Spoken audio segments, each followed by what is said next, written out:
Jeddah Kerala പൗരാവലിയുടെ പുതിയ logo പ്രകാശനം ചെയ്തു. പൗരാവലി സംഘടിപ്പിച്ച സ്പോണ്ടേനിയസ് 2025 പരിശീലന പരിപാടിയിൽ പങ്കെടുത്തവർക്കുള്ള പ്രശംസാപത്ര വിതരണവും നടന്നു.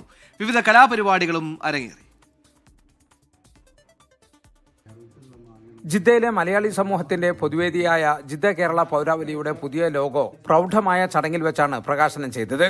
കേരളത്തിലെ 14 ജില്ലകളിൽ നിന്നുള്ള പ്രതിനിധികളുടെ സാന്നിധ്യത്തിൽ പ്രമുഖ വ്യവസായി VP മുഹമ്മദ് അലി ലോഗോ പ്രകാശനം ചെയ്തു.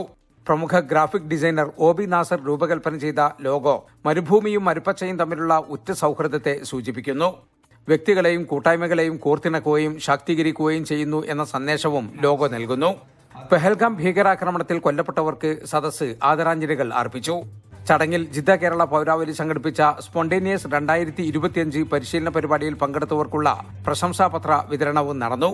കൺവീനർമാരായ അലി തേക്കുത്തോട്, സലാഹ് കാരാടൻ, ഷമീർ നദ്വി, വേണു അന്തിക്കാട്, നസീർ വാവകുഞ്ഞ്, CH ബഷീർ, മിർസ ഷെരീഫ്, ഉണ്ണി തെക്കേടത്ത്, നാസർ ചാവക്കാട് എന്നിവർ പ്രവർത്തന റിപ്പോർട്ടുകൾ അവതരിപ്പിച്ചു.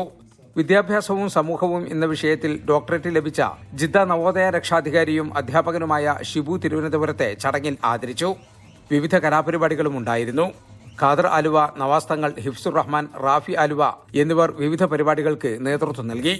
ചെയർമാൻ കബീർ കൊണ്ടോട്ടിയുടെ അധ്യക്ഷതയിൽ നടന്ന പരിപാടിയിൽ ജനറൽ സെക്രട്ടറി മൻസൂർ വയനാട് സ്വാഗതവും ട്രഷറർ ഷെരീഫ് അറക്കൽ നന്ദിയും പറഞ്ഞു. ജലീൽ കണമകലം, 24 ജിദ്ദ.